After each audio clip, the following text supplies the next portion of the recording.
Yang kedua, contohnya. Itu bentuknya seperti apa, karena kalau hanya dilihat teorinya saja mungkin agak membingungkan. Dan yang ketiga, mudah-mudahan kita masih ada waktu, saya akan memberikan sedikit latihan kepada kalian semua, adik-adik, untuk memikirkan kalau misalnya Anda mau membuat penelitian kualitatif, itu penelitian kualitatif seperti apa yang bisa Anda lakukan. Ya. Pemahaman saya, Anda sudah mempersiapkan rencana penelitian, ini sudah ada kelompok untuk membuat penelitian, benar? Begitu? Ya, sudah punya proposalnya segala macam, sudah beres? Masih sedang dikerjakan? Sudah ada terpikir mau meneliti apa? Sudah? Belum? Belum? Oke. Datanya diberikan di sana. Oke, terima kasih Dr. Linda. Oke, nanti kita bisa bikin penelitian jadi-jadian aja dalam ruangan ini. Oke. Oke, jadi mari kita mulai dari bagian pertama ya, mengenal lebih dalam penelitian kualitatif.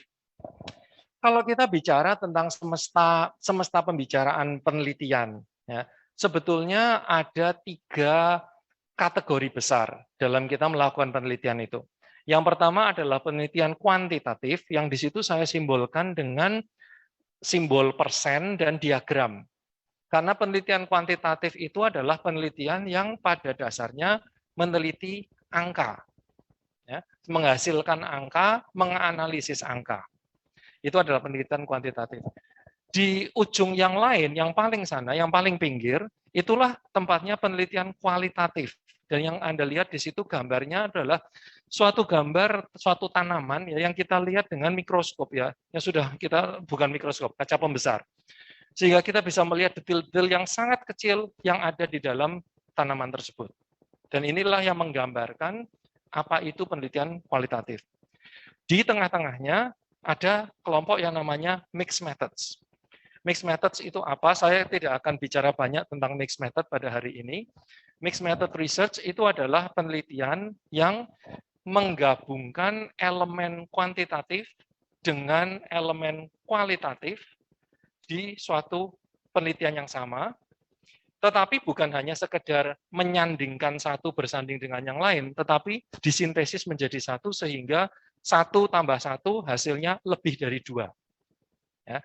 Saya adalah seorang peneliti mixed method. Ya. Jadi saya untuk bisa menjadi seorang peneliti mixed method, nomor 1 harus belajar kualitatif dan kuantitatif dulu masing-masing. Kalau sudah pernah melakukan masing-masing dengan baik, maka kemudian baru belajar mengawinkan keduanya itu seperti apa. Ya. Tidak baik mengawinkan 2 orang yang belum saling mengenal, istilahnya begitu. Ya. Mixed method itu seperti itu. Di bidang kedokteran dan kesehatan, yang paling banyak dikenal itu adalah penelitian kuantitatif. Ya, Anda semua sudah dapat, misalnya mulai dari metodologi penelitian, biostatistik sudah dapat semua pasti, ya. Biostatistik sudah dapat semua, dan kemudian ditambah lagi dengan epidemiologi. Epidemiologi itu adalah bagiannya IKM yang paling kuantitatif. Dari semua bagiannya IKM yang paling banyak berhubungan dengan angka itu adalah epidemiologi. Penelitian kualitatif itu masih sedikit dikenal dan celakanya ini sering karena hanya sedikit dikenal, sering disalah tafsirkan. Ya, nanti akan kita bicarakan. Sedangkan penelitian mixed method praktis tidak dikenal atau belum dikenal. Di Indonesia saya masih menjumpai sedikit sekali penelitian mixed method yang benar-benar mixed method. Dalam arti 1 tambah 1 lebih dari 2. Ada banyak sekali penelitian kuantitatif dan kualitatif yang disandingkan bersama, 1 tambah 1 sama dengan 2. Itu banyak. Tetapi 1 tambah 1 yang lebih dari 2, itu belum banyak. Padahal itu sangat diperlukan di Indonesia. Jadi kita lihat dulu, apa dampaknya kalau kita kalau kita memfokuskan terlalu banyak pada penelitian kuantitatif, sementara jenis-jenis penelitian yang lain ini masih kurang kita kenali. Itu ibaratnya seperti burung yang mau terbang tapi sayapnya hanya 1. Ya, seandainya, apakah bisa terbang? Bisanya bisa. Akan tapi Anda bisa bayangkan, kalau misalnya burung itu punya sayap dua-duanya itu bekerja dengan baik, sama baiknya, maka terbangnya pasti lebih tinggi. Apalagi kalau sayapnya ada 3. Nah, itu lebih tinggi lagi nanti terbangnya. Ya, jadi ada banyak peluang-peluang yang terlewatkan. Ada banyak masalah kesehatan yang tidak bisa terpecahkan karena pendekatannya mayoritas masih kuantitatif saja. Andai kata pemahaman itu kita tambah dengan penelitian kualitatif, maka akan lebih banyak yang bisa kita kerjakan, khususnya dalam penelitian di masyarakat. Kenapa banyak penelitian di masyarakat? Karena masyarakat itu masalahnya lebih kompleks. Tidak seperti di laboratorium yang semuanya bisa dikontrol. Ya, saya dulu dosen mikrobiologi. Jadi kalau kita mengembangkan kultur, suhunya itu sama, mediumnya sama, ya, CO2-nya sama, diatur sama, itu semua dikontrol semua. Masyarakat kan tidak bisa begitu. Ya, masyarakat setiap orang itu berbeda. Nah, jadi tidak bisa dikontrol seperti itu. Ada banyak mitos tentang penelitian kualitatif yang sampai sekarang masih sering saya dengar. Yang pertama, penelitian kualitatif itu adalah bagian dari penelitian kuantitatif. Itu tidak benar. Dari mana munculnya mitos ini? Karena ada beberapa textbook statistik yang mengatakan bahwa data yang sifatnya kategorikal itu dinamakan data kualitatif. Sehingga ada data kuantitatif, data semi kuantitatif, dan data kualitatif. Ya, sebetulnya itu adalah kata pembagian yang kurang tepat karena data kualitatif adalah data yang dihasilkan dari penelitian kualitatif. Sedangkan yang sering diistilahkan di beberapa textbook itu sebagai data semi kuantitatif atau data kualitatif dalam statistik itu adalah sebetulnya data nominal atau ordinal sebetulnya. Ya, jadi sering ada pemahaman yang keliru bahwa penelitian kualitatif itu ada di dalamnya penelitian kuantitatif. Sama sekali tidak benar. Itu ada di luar dan sejajar. Yang kedua, penelitian kualitatif itu bukan penelitian sungguhan. Itulah orang cari gampangnya aja. Ya, daripada menghitung-hitung pakai statistik, penelitian kualitatif itu adalah penelitian buat orang yang alergi sama statistik.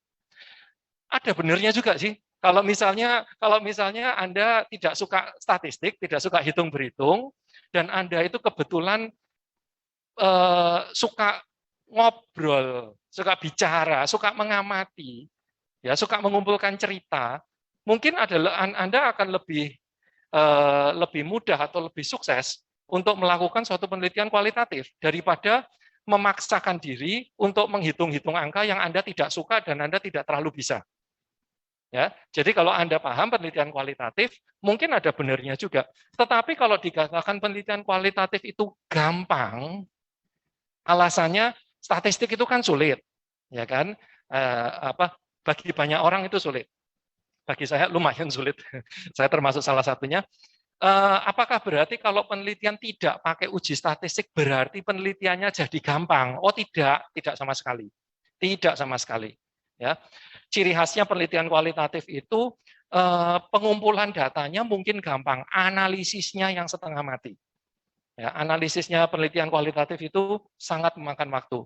Ada rumus kasarannya, kalau kita mengobservasi sesuatu atau menginterview seseorang atau membuat focus group discussion selama 1 jam, nanti bikin catatannya, bikin transkripnya itu 2 jam, analisisnya 4 jam.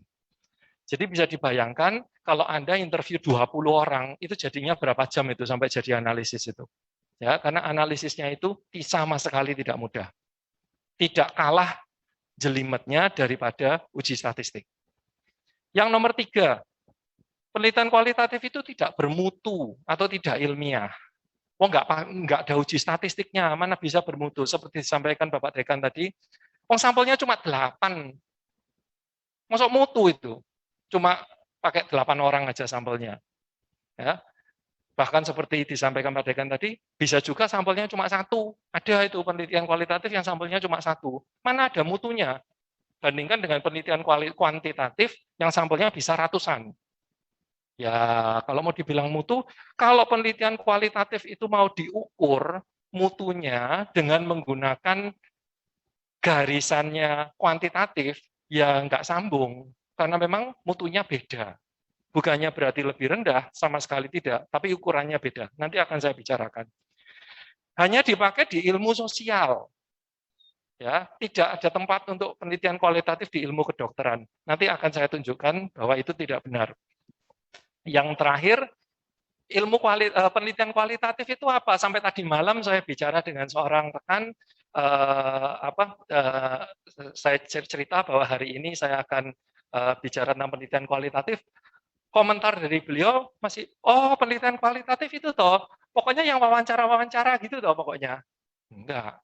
Memang wawancara itu adalah salah satu metodenya, tetapi masih ada banyak sekali metode-metode lain. Ini sama seperti dikatakan, penelitian kuantitatif itu metodenya cuma mengukur.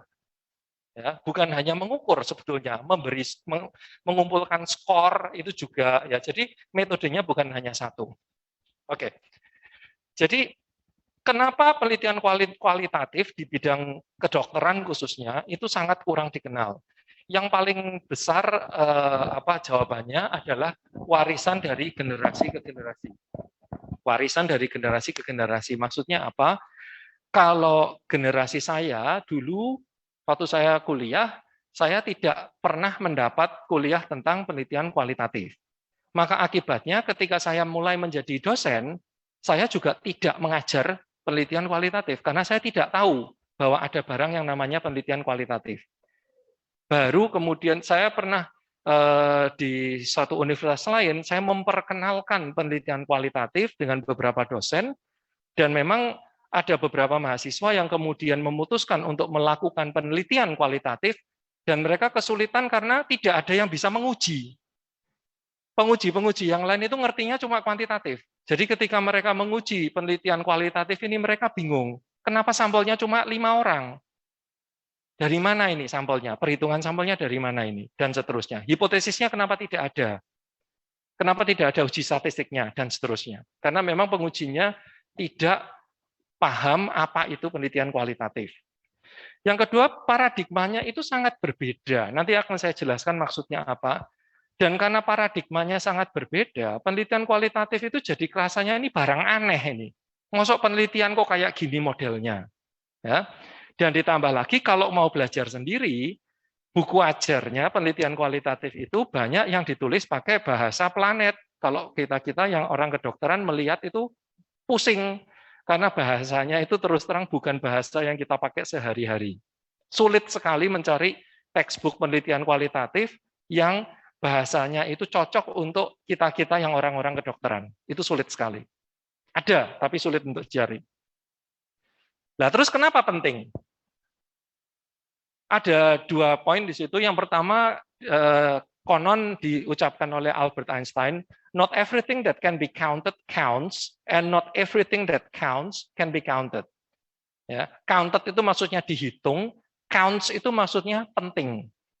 Tidak semua hal yang bisa dihitung itu penting. Tidak semua hal yang bisa dihitung itu penting, dan tidak semua hal yang penting itu bisa dihitung. Ada banyak hal yang penting tapi tidak bisa dihitung. Ya, dan ada banyak barang yang dihitung-hitung sampai pusing, padahal gunanya tidak banyak. Ya.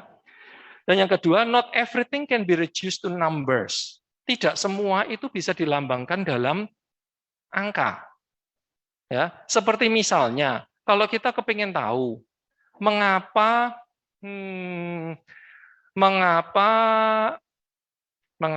di ruangan ini kalian pakai masker, jenis maskernya berbeda-beda. Kenapa maskernya tidak semua sama? Ya, Anda bisa bayangkan setiap orang itu kan punya alasannya masing-masing, toh. Kalau saya tanya, kenapa memakai masker yang itu, bukan yang lain? Alasannya bisa macam-macam, kan? Apakah bisa itu mau saya hitung? Apa ada artinya kalau saya hitung itu? Enggak. Karena setiap orang jawabannya itu lain-lain semua. Mau dikumpulkan, mau dikelompokkan, itu juga sulit. Enggak ada maknanya nanti kalau dihitung itu. Lebih bagus, ya di daftar aja.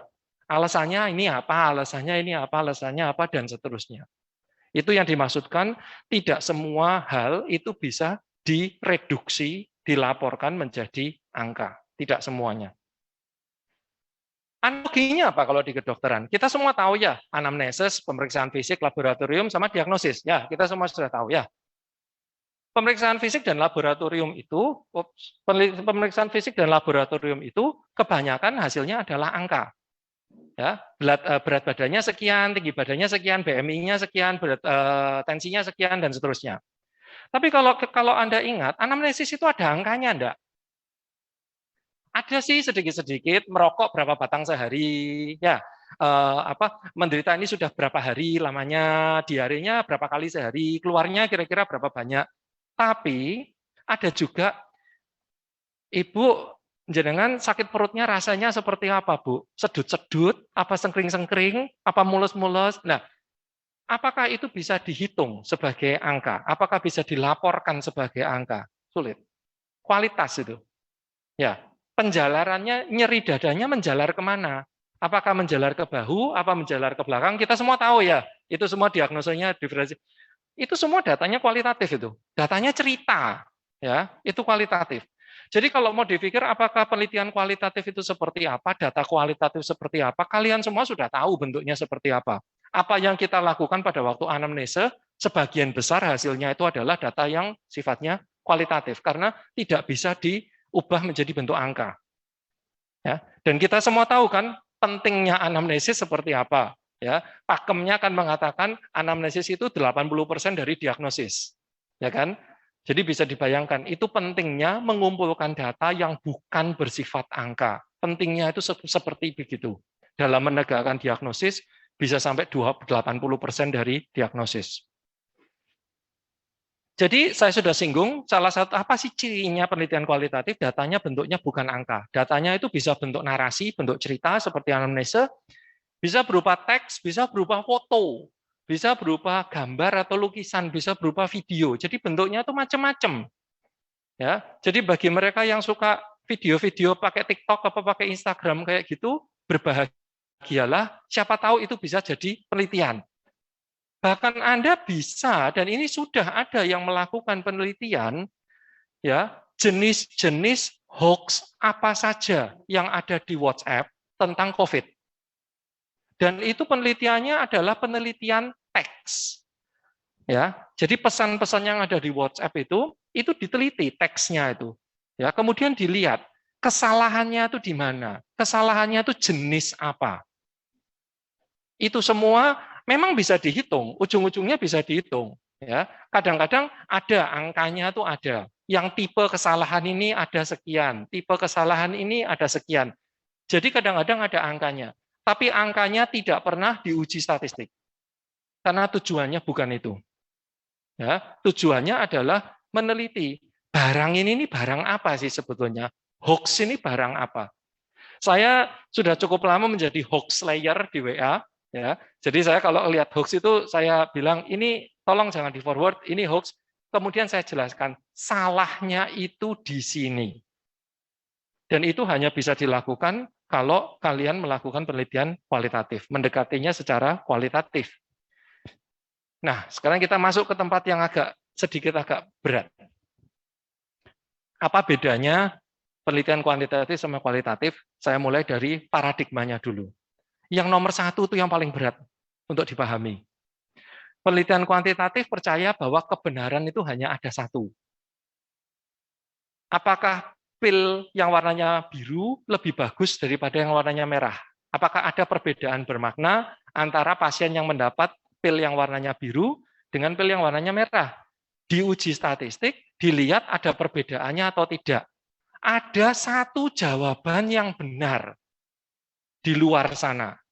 Dan kita mengumpulkan sampel, melakukan uji statistik untuk mencari kebenarannya itu apa. Kebenaran itu ada satu di luar sana. Dalam penelitian kualitatif, kebenaran itu ada macam-macam. Lebih dari satu. Dan semuanya benar. Ini sulit sekali diterima, khususnya oleh mahasiswa kedokteran. Kita kan sudah biasa ujian tuh. Ujian tuh lah jawabannya cuma ada satu yang benar. Terutama kalau MCQ, kan gitu. Ya kan? Kalau nggak pas gitu, nggak dapat nilai. Jadi bagi mahasiswa kedokteran untuk memikirkan bahwa ini benar, itu juga benar, ini juga benar, itu tidak mudah. Ya, bagi dokter pun juga tidak mudah. Tapi kalau Anda lihat, kalau saya tanya, ya, misalnya saya bertanya, sejauh ini kuliah yang saya sampaikan ini menarik atau tidak? Kemudian saya tanya Anda semua satu persatu. Ya, yang satu bilang, oh sangat menarik. Yang satu bilang, kuliah apa? Saya ketiduran. Ya, yang satu bilang begini, yang satu bilang begitu. Apakah jawabannya satu orang demi satu orang itu ada yang keliru? Enggak kan? Semua orang punya pendapatnya masing-masing, ya kan? Kalau saya sebagai dosen menyampaikan bahan pelajaran seperti ini, saya kepingin memperbaiki kuliah saya selanjutnya supaya jangan ada yang ketiduran, maka saya perlu mendengar masukan dari kalian semua. Ya, apa kalau misalnya saya suruh kalian memberi skor pada saya, ya 0 sampai 10. Kemudian skor kalian itu ada yang 0, ada yang 7, ada yang 3. Saya kumpulkan, saya hitung rata-ratanya, saya dapat min-nya, saya dapat standar deviasinya. Kemudian saya bilang, oh ya lumayanlah, min-nya 7,5 kok, masih lumayan bagus. Berarti tidak perlu terlalu banyak diubah. Enggak benar, karena meskipun yang ketiduran hanya 1-2 orang, saya kan kepinginnya jangan sampai ada yang ketiduran, ya kan? Nah, ini bedanya antara yang kedua paradigmanya, penelitian kuantitatif itu mengumpulkan data dari banyak orang, kemudian direduksi, diturunkan sampai jadi satu skor atau satu nilai, untuk mencari kebenaran tunggal itu seperti apa. Sementara penelitian kualitatif, silakan, semua silakan cerita sama saya dengarkan semua ceritanya, kamu dan kamu dan kamu dan kamu, ceritanya kalian semua itu semuanya valid, semuanya benar, semuanya bermakna bagi saya. Kebenaran ada macam-macam, tidak perlu direduksi. Ya. Fokusnya kalau kuantitatif kepinginnya digeneralisasi. Kalau sampelnya bilang begini, maka kita 95% yakin, 95% confidence interval, bahwa di luar sana akan ada sekian persen juga yang berpendapat seperti itu. Jadi kita mencari generalisasi. Ya, karena itu sampelnya harus representatif. Kadang-kadang sampelnya harus random dan jumlah sampelnya harus cukup besar. Kalau saya memberi kuliah hanya kepada kalian saja di ruangan ini, ya saya hanya perlu pendapatnya kalian saja. Saya nggak peduli yang di luar sana pendapatnya seperti apa, itu urusan dosen yang lain. Saya cuma perlu pendapatnya kalian, saya tidak perlu melakukan generalisasi. Ya, jadi siapapun yang ada di sini, itulah yang akan menjadi responden saya. Ya, dan saya kalau ingin tanya, ya, coba kamu ceritakan pada saya, kuliah saya ini bagusnya di mana, kurang bagusnya di mana. Maka saya harus mencari siapa di antara kalian yang mau cerita seperti itu kepada saya. Misalnya, ada salah satu dari kalian itu yang jam segini aja masih belum waktunya selesai, sudah mulai ringkes-ringkes, lihat jam tangan berkali-kali, sudah kelihatan, aduh ini pasti lagi ada suatu keperluan lain di luar. Orang yang sedang terburu-buru seperti ini, kalau saya ajak duduk untuk ngobrol-ngobrol tentang kuliah saya, bisa dipastikan tidak berminat. Saya tidak akan dapat cerita terlalu banyak dari dia, ya kan? Tapi kalau ada yang santai dan mendengarkan dan sebagainya, atau ketiduran dan sebagainya, oh kelihatannya dia punya banyak waktu, saya bisa bicara dengan dia. Maka sampling saya tidak perlu representatif. Sampling saya adalah mencari orang yang bakal memberi saya data yang saya perlukan. Orang yang kepingin ngobrol sama saya. Itulah yang akan menjadi sampel saya. Jumlahnya berapa? Ya berapa aja yang saya butuhkan. Ya, tidak ada perhitungan besar sampel. Kalau 95% dari kalian itu kepingin lari semua karena ada acara lain, ada kuliah lain dan sebagainya, hari ini hari Jumat, perlu Jumatan dan seterusnya, ya, maka ya sudah, mereka berarti bukan sampel yang baik bagi saya. Tidak bisa memberi saya manfaat. Ya, yang memberi saya manfaat, ya itulah yang saya kumpulkan. Sehingga jumlah sampelnya beda, pendekatan samplingnya juga beda. Itu sebabnya kenapa 8 orang saja cukup, 5 orang saja cukup, 1 orang saja cukup. Ya, kalau misalnya saya kepingin tahu, misalnya begini, ada 1 orang yang penyintas COVID, misalnya ya omong kosong, sudah 5 kali berturut-turut kena COVID, misalnya begitu. Jadi tiap kali sembuh kena lagi, tiap kali sembuh kena lagi, tiap kali sembuh kena lagi. Nah, kalau misalnya kalian kebetulan ketemu ada pasien yang seperti itu, pasien itu kan jarang ya, bisa sampai 5 kali berkali-kali kena COVID itu terus-menerus itu jarang. Tapi kalian pengen tahu gimana sih rasanya ya jadi penyintas COVID 5 kali berturut-turut. Ya kalian bisa duduk mewawancara dia, menanyakan pengalamannya dan seterusnya, tanpa perlu mencari orang berikutnya. Karena orang berikutnya barangkali tidak ada. Apakah karena dia cuma satu orang berarti ceritanya tidak ada gunanya? Banyak gunanya, ya kan? Nah, jadi kalau ditanya, kenapa kok penelitianmu sampelnya cuma satu? Lah wong orang yang kayak gitu cuma satu. Loh kalau orangnya cuma satu, apakah layak diteliti? Ya tentu saja layak diteliti. Ceritanya dia kan penting, dia kan orang yang unik ini. Ceritanya perlu untuk diteliti. Ya. Jadi tidak ada uji hipotesis, statistik inferensial, itu tidak ada. Karena semua tujuannya untuk generalisasi. Dalam penelitian kualitatif yang kita cari adalah pengertian yang mendalam dari pengalaman seseorang. Itu yang kita cari. Dan yang terakhir, kalau kita membuat penelitian kuantitatif, itu kan kuesionernya apa segala macam harus objektif, pengumpulan datanya harus objektif, distandardisasi semua, ya kan? Dalam penelitian kualitatif, subjektivitas itu bukan hanya boleh saja, tetapi justru itulah yang dicari. Instrumennya, pengumpul datanya itu bukan kuesioner atau bukan sphygmomanometer atau bukan termometer, ya. Instrumen penelitian kualitatif itu adalah penelitinya. Saya yang menginterview, saya yang mengamati, saya yang menginterpretasikan, saya yang menganalisis, saya ini subjektif, pasti saya ini subjektif. Kalau penelitinya ada satu kelompok itu ada 5 orang, 5 orang ini membawa subjektivitas dirinya masing-masing. Tidak apa-apa. Itu bukan suatu kesalahan. Nah, jadi ukuran mutunya jadi berbeda. Karena prinsipnya beda, yang dicari lain, ukuran mutunya juga lain.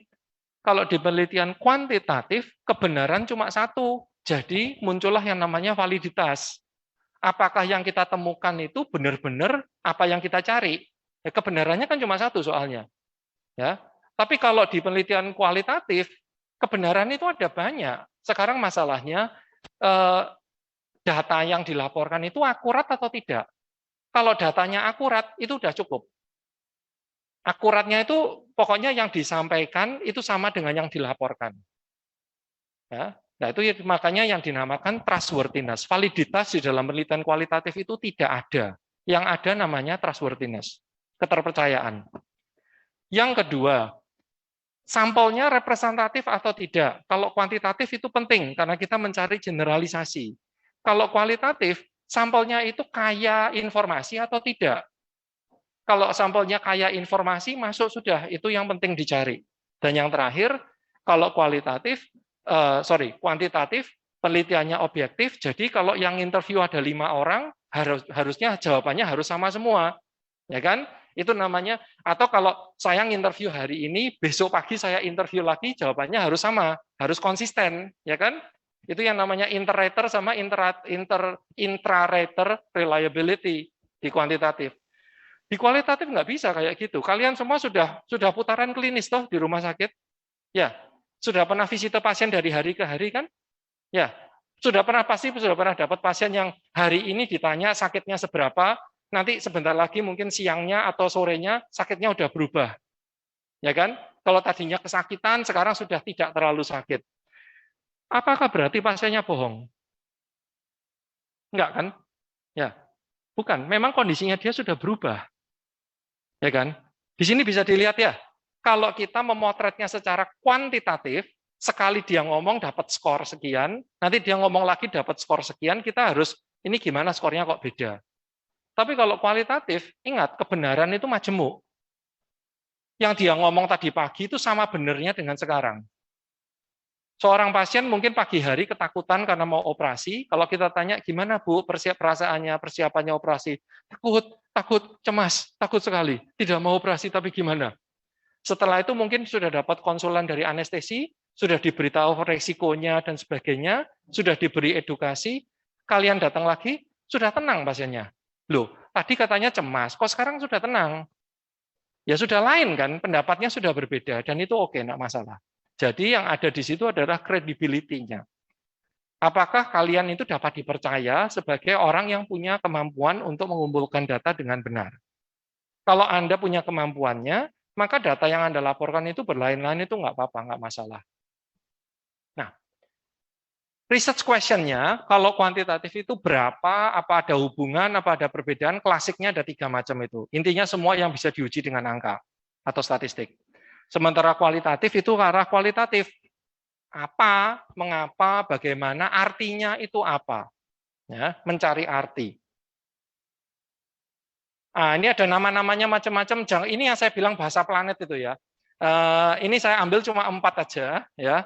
Ini telo goreng opo kalau orang Jawa bilang ya. Ya, jadi jangan terlalu pusing. Tapi fenomenologi itu intinya mencari tahu apa maknanya semua ini bagi orang yang tersebut. Ya, etnografi itu mencari faktor-faktor budaya. Semiotik itu mencari kata-kata. Seperti saya katakan ini menganalisis kata-kata yang ada di dalam WA, grup WA misalnya, ya. Terus kemudian grounded dari responden. Nggak usah terlalu pusing dengan nama-namanya. Saya cuma mau kasih lihat bahwa nama-namanya itu membuat orang takut. Makanya banyak orang yang belum sudah mundur duluan.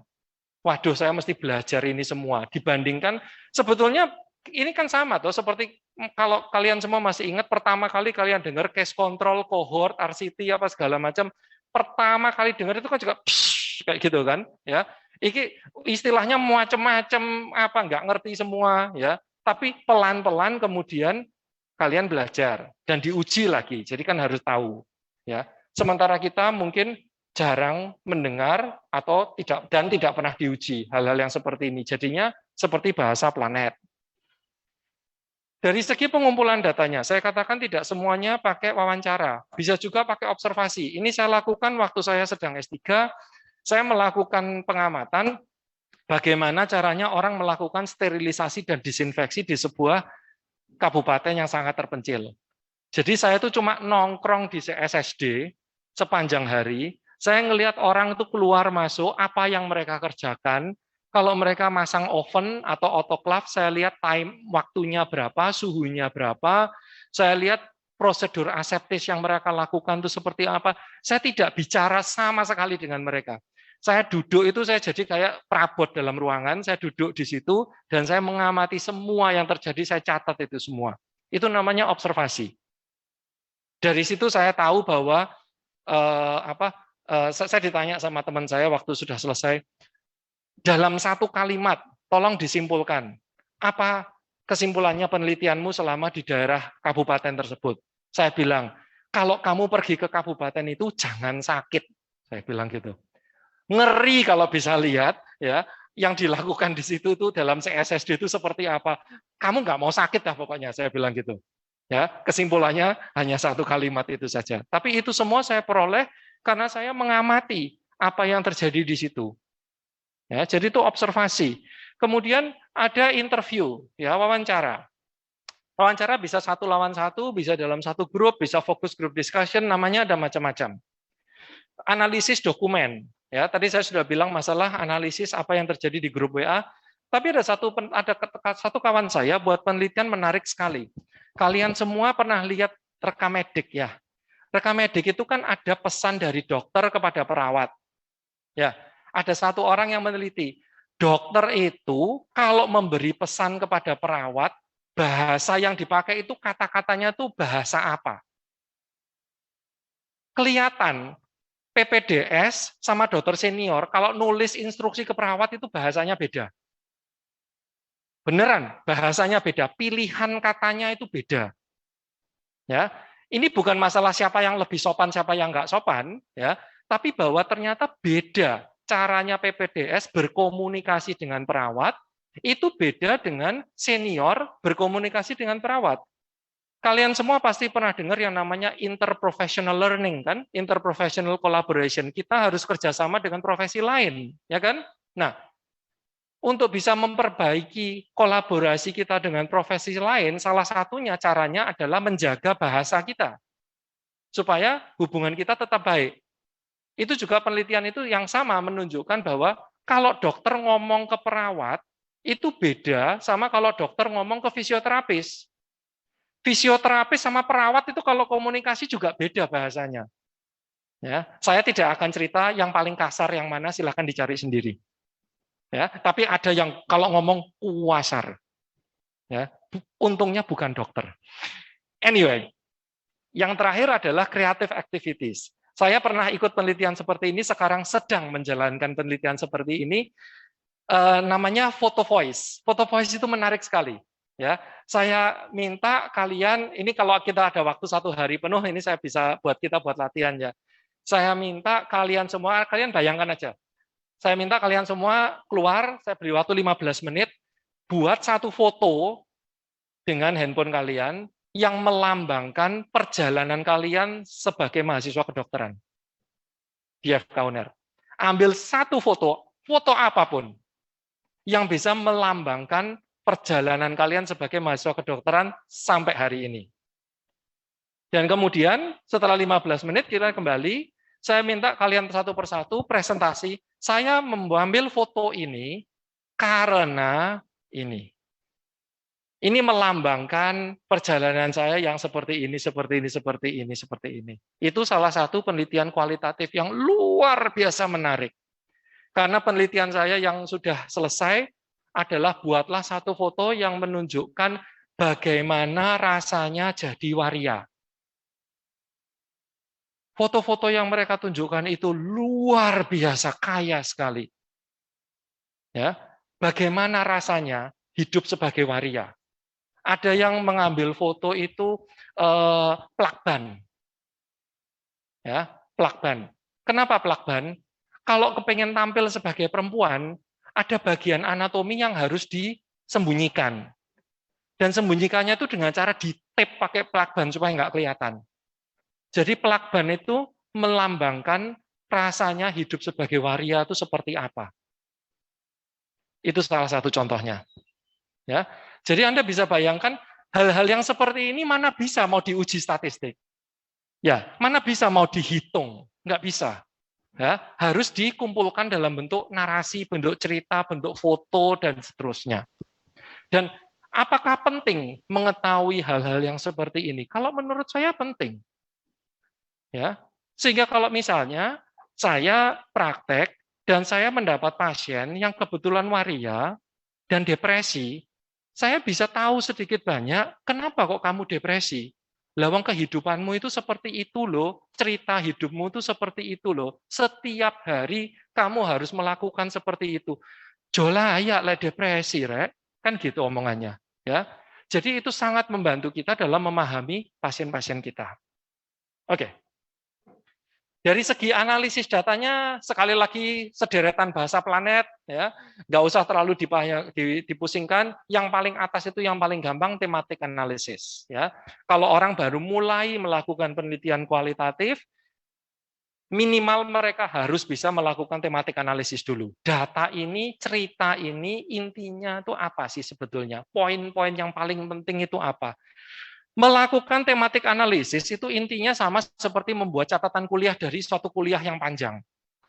Ya, jadi poinnya kuliah saya itu poinnya apa saja. Nah, itu melakukan tema-temanya itu apa saja. Nanti saya bisa kasih contoh.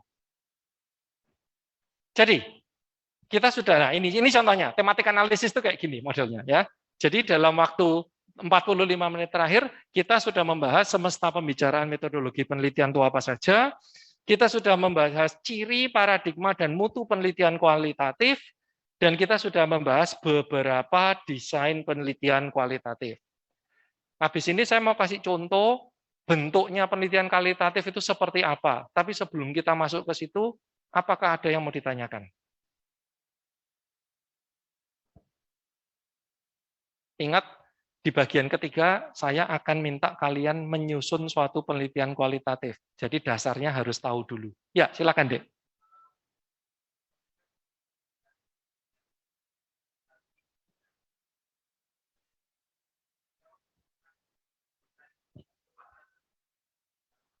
Ya. Misalkan yang meneliti mahasiswa misalkan. Jadi dosennya akan menerima hasil dari mahasiswa tersebut. Kemudian artikel tersebut akan dipublikasikan. Nah, pertanyaan saya, bagaimana mereka para reviewer dari jurnal atau apapun yang kita publikasikan itu percaya pada mahasiswa tersebut? Saya analogikan seperti kita membaca koran misalkan. Koran ini terpercaya, koran ini banyak bohongnya. Bagaimana mereka menilai itu? Terima kasih. Terima kasih, Dek. Pertanyaannya bagus sekali. Masalah kredibilitas. Kalau penelitinya masih mahasiswa, ya, dan mau publikasi di jurnal, bagaimana peer reviewernya, mitra bestarinya bisa percaya? Ini mahasiswa ini nggak apa cuma ecek-ecek tok apa sungguhan, kasarannya begitu. Ya. Di dalam penelitian kualitatif, dalam laporannya itu ada yang namanya bracketing. Bracketing itu adalah harus ada satu paragraf di metodologinya yang menceritakan peneliti utama, ya, pengambil data adalah seorang dada dengan pengalaman dada. Ya. Sudut pandangnya dada. Kalau perlu, kalau relevan dengan penelitiannya, harus dicantumkan jenis kelaminnya apa, gendernya apa, umurnya berapa, asalnya dari daerah mana, dan seterusnya. Dari situlah kemudian bisa si pembaca bisa melihat, oh iya, kalau misalnya dikatakan peneliti adalah seorang mahasiswa kedokteran, ya, atau seorang dokter muda misalnya, yang mendapatkan 2 jam kuliah tentang penelitian kualitatif. Kalau hanya itu saja background-nya, si pembaca bilang, cuma 2 jam penelitian kuliah, mungkin kurang dah kayaknya. Seperti itu. Tapi bisa juga mahasiswa kedokteran dapat kuliah tentang kualitatif 2 jam. Ini lumayan ini, minimal ada dasarnya ini sudah. Tergantung reviewernya, mau dinilai seperti apa. Tapi kita harus memaparkan kita ini siapa. Dan itulah yang nanti menjadi landasan untuk mengukur seberapa jauh kita bisa dipercaya sebagai peneliti. Sebetulnya ini tidak ada bedanya dengan penelitian kuantitatif. Ya, dalam penelitian kuantitatif saya sudah baca banyak sekali, bukan cuma penelitian mahasiswa atau dokter muda ya, tapi bahkan penelitian dosen yang di metodenya hanya mengatakan data dikumpulkan dengan menggunakan kuesioner yang terdiri atas 50 pertanyaan. Sudah, gitu dok. Dengan kata lain, percayalah bahwa kuesioner saya pasti bagus. Enggak cukup. Kalau saya jadi mitra bestari, enggak cukup. Saya tanya dulu, 50 pertanyaan kuesioner itu referensinya dari mana? Ngarang sendiri. Di pilot test atau enggak? Di FGD kan dulu atau tidak? Dasarnya dari mana? Nah, sama. Saya adalah mahasiswa kedokteran yang mendapat 2 jam kuliah kualitatif. Saya menggunakan kuesioner 50 pertanyaan yang saya sarikan dari 17 kuesioner yang sudah pernah dipublikasikan. Sama. Ya, bagian dari metodologi adalah melaporkan alat pengukurnya itu apa atau siapa. Gitu deh ya. Oke. Ada lagi yang mau ditanyakan?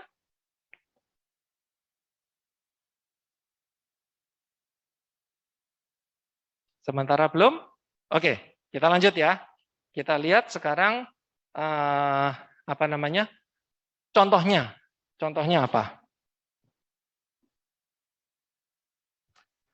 Ini saya tampilkan 2 chapter dari penelitian S3 saya. Sudah lama penelitiannya ya, sudah cukup lama. Tapi waktu itu saya ada topik besar penelitian S3 saya adalah bagaimana apa halangannya mencegah infeksi nosokomial di daerah sangat terpencil di Indonesia. Saya meneliti 2 rumah sakit, 5 puskesmas rawat inap, dan 3 poliklinik rawat inap di sebuah kabupaten yang sangat terpencil di Indonesia. Saya meneliti 4 topik.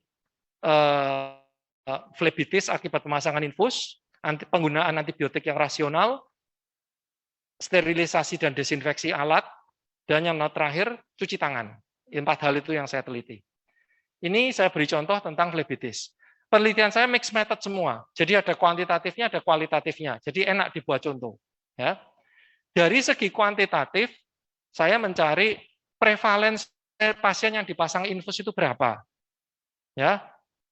Kemudian insidensinya flebitis akibat pemasangan infus itu berapa. Ini kan basic epidemiologi ya. Insidensinya berapa, prevalensinya berapa, gampang ya. Obat intravena apa yang mencetuskan flebitis dan faktor apa saja yang perlu diperbaiki. Itu semua dari kuantitatifnya, pakai uji statistik macam-macam. Ya, itu yang saya hasilkan.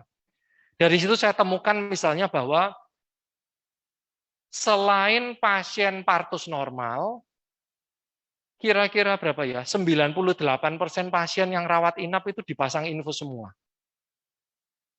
Ya toh? Luar biasa tinggi. 98%, termasuk pasien yang masuk dengan membawa pakaian dan makanannya sendiri berjalan karena minta di biopsi. Orangnya sehat, ya, datang ke UGD itu dengan sehat, masuk rumah sakit dengan sehat. Begitu sudah masuk duduk dan ya sudah masuk rumah sakit, biopsinya besok, langsung dipasang infus. Padahal orangnya bisa makan, bisa jalan. Ya. Jadi pertanyaannya, kenapa kok begitu banyak pasien dipasang infus? Termasuk orang-orang yang kayak gitu, orang yang sehat kayak gitu. Kenapa kok dipasang infus? Alasannya itu apa? Itu kualitatifnya saya di situ. Ya. Terus bagaimana prosedur pemasangan infusnya? Kenapa yang flebitis ada begini banyak? Apakah teknik aseptiknya udah bagus atau belum? Hanya bisa saya observasi. Bayangkan kalau saya kasih kuesioner pada kalian, bagaimana caranya kalian memasang infus, maka kalian bisa nyanyi aja toh, ya. Prosedurnya yang benar adalah dang ding ding ding dang ding dong dang ding dong dang ding dong, kan gitu, ya. Tapi kalau saya mengobservasi kalian dan saya bisa lihat bahwa yang kalian lakukan itu tidak sesuai dengan protokol, itu saya bisa tangkap. Tapi kalau saya tanya, kalian belum tentu menjawab dengan jujur. Nah, ini salah satu keuntungannya kualitatif. Dengan observasi, kalian menangkap hal-hal yang tidak bisa ditangkap dengan kuesioner. Kalau memang obat intravena yang paling berbahaya itu adalah kloroquine intravena, ya, meningkatkan risiko sampai 5 kali. Kenapa begitu banyak pasien diberi kloroquine, termasuk mereka yang tidak punya febris sama sekali? Karena ternyata katanya hasil tetes tebalnya positif. Saya pergi ke lab, saya amati caranya mereka melakukan tetes tebal. Saya minta lihat slide-slide yang positif dan slide-slide yang negatif. Hampir tidak ada slide yang negatif. Karena apa? False positifnya luar biasa tinggi sekali. Ya. Jadi kesalahan di laboratorium mengakibatkan diagnosa yang salah dan akibatnya semua pasien dihantam dikasih kloroquine semua, intravena semua. Flebitisnya jadi tinggi sekali. Ya. Bagaimana caranya memperbaiki kondisi ini? Kalau hanya dilihat, sekedar menurunkan kloroquine dan sebagainya, nggak bisa. Sumber masalahnya di lab kok. Ya, sumber masalahnya itu yang harus diperbaiki. Kenapa semua pasien masuk langsung dipasang infus? Orang di sini, dokter, kalau masuk rumah sakit tidak dipasang infus, mereka pulang paksa. Buat apa saya masuk rumah sakit kalau saya tidak dipasang infus? Rumah sakit ini tidak memberi pelayanan yang baik. Buktinya saya tidak diinfus. Apakah kira-kira kita bisa menurunkan flebitis di rumah sakit itu hanya dengan memberi training kepada perawat? Kira-kira bisa nggak? Nggak bisa. Masalahnya bukan di perawatnya. Masalahnya di pasiennya. Salah satu masalahnya di pasiennya. Flebitis itu adalah masalah klinis, ya. Tapi sumber masalahnya itu adalah IKM, masalah IKM. Ya, budaya sakit. Budaya sakitnya masyarakat di situ termasuk kalau orang ke rumah sakit kudu dipasang infus. Nah, kalau sudah dipasang infus, sambil darahnya keluar, dibikinlah tetes tebal, diperiksa sama laboran yang skillnya terbatas. Akibatnya semua didiagnosa positif dan langsung diantem pakai kloroquine intravena karena pengetahuan farmakologinya terbatas. Gara-gara diantem kloroquine intravena, akhirnya muncul flebitis. Ternyata flebitis itu ceritanya panjang. Dan kalau hanya sekedar dihitung-hitung pakai angka, yang muncul itu nggak sampai separuhnya ceritanya. Antibiotik lebih serem lagi. Ya, berapa proporsi pasien yang dapat antibiotik, berapa proporsi peresepan yang rasional, antibiotik apa saja yang dipakai. Hasilnya itu minta ampun. Yang rasional itu sedikit sekali, yang dapat antibiotik itu banyak sekali, ya. Dan saya menemukan banyak sekali pasien gastritis yang dikasih antibiotik. Kenapa? Saya buat focus group discussion, ya, dengan perawat dan dokter di sebuah puskesmas. Saya tanya, kenapa di puskesmas ini banyak sekali pasien gastritis yang diberi antibiotik? Siapa yang kira-kira bisa menebak jawabannya seperti apa? Kenapa pasien gastritis diberi antibiotik?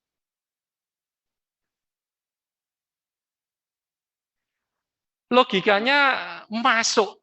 Secara farmakologis dan patofisiologi tidak bisa diterima, tapi logikanya masuk benar. Kenapa pasien gastritis semua pasien gastritis diresepi antibiotik? Kenapa? Kira-kira?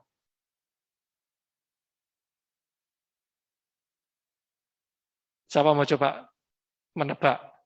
Mestinya saya Pak coklat gitu ya, yang jawabannya benar dapat coklat. Ya, Dek, silakan.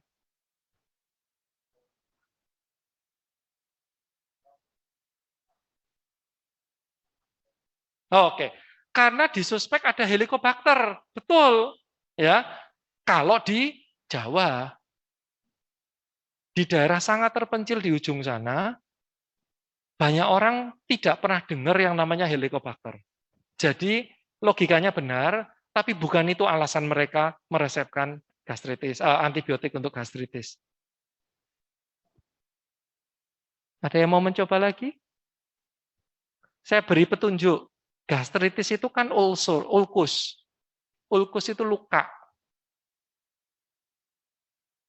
Itu mereka tahu itu. Gastritis itu berarti lambungnya luka. Kenapa orang yang gastritis diberi antibiotik? Karena betul, terima kasih Dek, karena ada luka ya di organ penting lagi, ya dikasihlah antibiotik, jangan sampai infeksi itu luka itu. Benar kan? Masuk akal kan? Logikanya masuk akal. Keliru sama sekali, tapi masuk akal kan? Ya. Nah, jadi bagaimana kalau mau meluruskan hal yang kayak gini? Ya, mereka tidak bisa diluruskan dengan hanya mengajar mereka indikasi antibiotik adalah dang ding ding ding dang ding dung ding dang ding dung. Nggak bisa. Karena anatomi, fisiologi dan sebagainya itu masih kesalahannya itu di ilmu-ilmu dasar yang seperti itu. Bukan di ilmu peresepan antibiotikanya. Yang terakhir ini yang menarik. Antibiotik apa saja? Saya menemukan di sebuah puskesmas, di beberapa puskesmas di daerah itu menarik sekali, ada hari-hari yang namanya Hari Tetrasiklin Nasional, di mana semua pasien yang dapat antibiotik hari itu, termasuk anak kecil, dikasih tetrasiklin semua. Ada Hari Cotrimoxazole Nasional, itu istilah saya. Saya selama 6 bulan di situ, saya meneliti 10.000 resep. 10.000 resep saya teliti, ya. Dan hasilnya itu seperti itu. Ada Hari Tetrasiklin Nasional dan seterusnya. Dari situ saya mencari bagaimana sih jalannya proses pengadaan antibiotik. Ada yang kira-kira bisa menebak kenapa ada Hari Tetrasiklin Nasional, Hari Cotrimoxazole Nasional, dan seterusnya. Kira-kira kenapa? Dalam hari-hari tertentu, semua pasien yang dapat antibiotik, antibiotiknya sama semua. Iya, Dokter Linda dapat coklatnya. Karena gudang farmasi kabupaten, tempo-tempo itu ngedrop obat yang hampir expired di puskesmas. Kalau tidak dipakai kan dibuang, dibakar. Para perawatnya bilang, dokter, antibiotik itu sulit dokter carinya. Kita minta pengajuan tiap bulan, itu sering nggak dapat. Lah kalau sudah dapat, masa harus dibakar? Ya sudahlah, dipakai aja daripada nggak ada. Daripada dibakar. Masalahnya bukan di knowledge-nya. Masalahnya di gudang farmasinya.